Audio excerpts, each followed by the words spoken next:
शंकरी राउरी गलिया जी पापा शंकरी राउरी दुआर शंकरी राउरी गलिया जी पापा शंकरी राउरी दुआर हथिया है पिया सलजी पापा पोखरा दिना खनावाय हथिया है पिया सलजी पापा पोखरा दिना खनावाय शंकर राउरी गलिया पापा शंकर राउरी दुआर हथिया है पिया सले पापा पोखरा दिना खनावाय हथिया है पिया सले पापा पोखरा दिना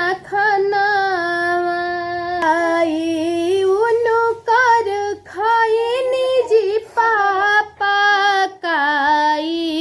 रखनी उधार काई उनु कर खैनी जी पापा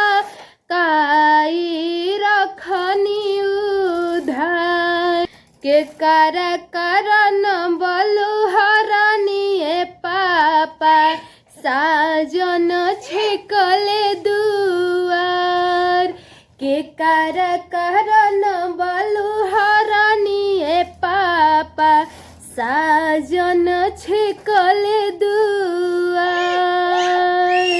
पनवा उनु कर खैनी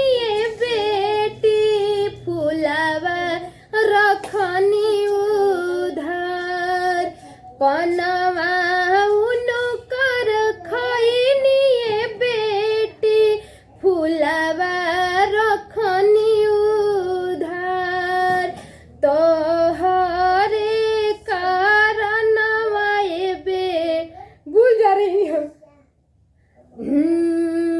तोहरे कारण बलुहरानी बेटी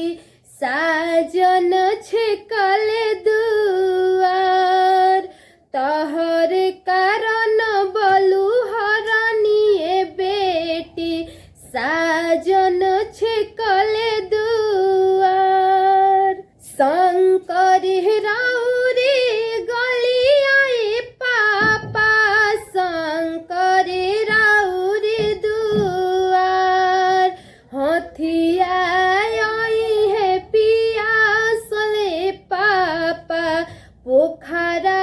दिना खनावाय हथिया है पिया सले पापा पोखरा दिना खनावाय पागल करके भाग यहाँ से।